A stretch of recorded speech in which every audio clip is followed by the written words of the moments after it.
Probably the most intimidating aspect of embarking on this project was the sense that we had this incredible responsibility to deliver on an interactive format in the same way that Peter Jackson had delivered in film. He has taken some of the most beloved literary works of all time and translated them into an epic film masterpiece that has created millions and millions of fans worldwide. Are you frightened? Yes. Not nearly frightened enough. At the beginning of a project, you're working on the conceptual side and the design side. As the project progresses, programmers, artists, animators, environment artists, modeling specialists, texture specialists, all these people are thinking about their one area of the game, but in terms of the overall experience.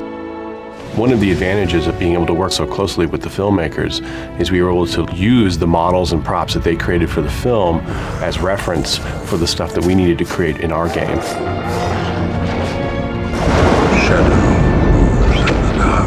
In designing Aragorn, we really had to think about all three playable characters at the same time.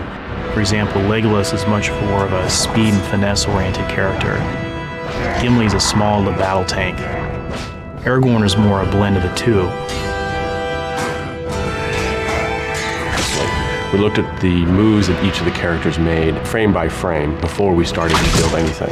Then we would create a wireframe of the character. This is their basic proportions and size and scale.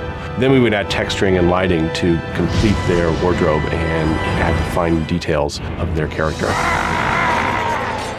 The actors were very interested in working with us.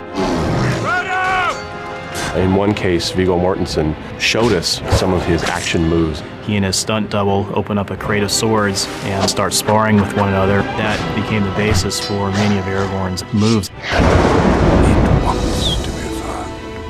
When we were selecting scenes from the film to include in our gameplay, Balin's Tomb really stood out as a strong candidate.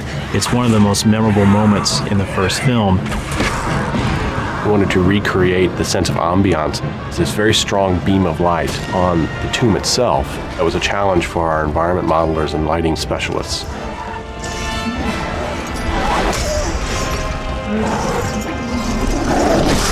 The village of Rohan levels are unique in the sense that they allowed us an opportunity to expand upon areas within the film.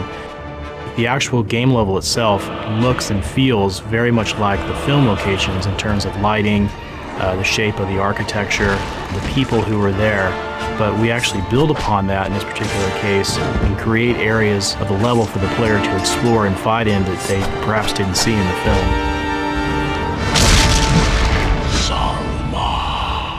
There is a union now between the two towers, Orthanc and Barad-dûr. What's wonderful about this game, Lord of the Rings, is that you are getting on your own screen the voices of the original actors, all of them.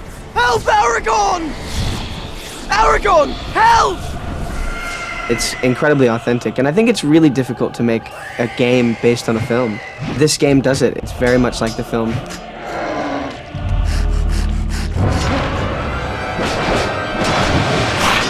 We designed a very dynamic music system that reflects the mood of the actual events in game. One ring to bring them all, and in the darkness, fight.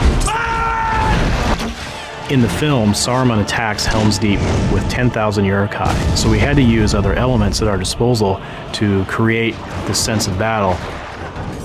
Through sound effects and audio, we really make it feel like there's thousands of orcs in the location.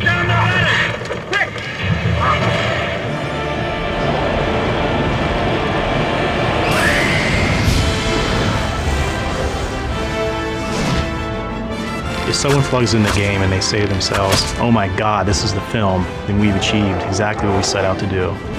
This is the place that I remember from the film. I'm there, I can do something, it's now my turn. That's the way we want the player to feel.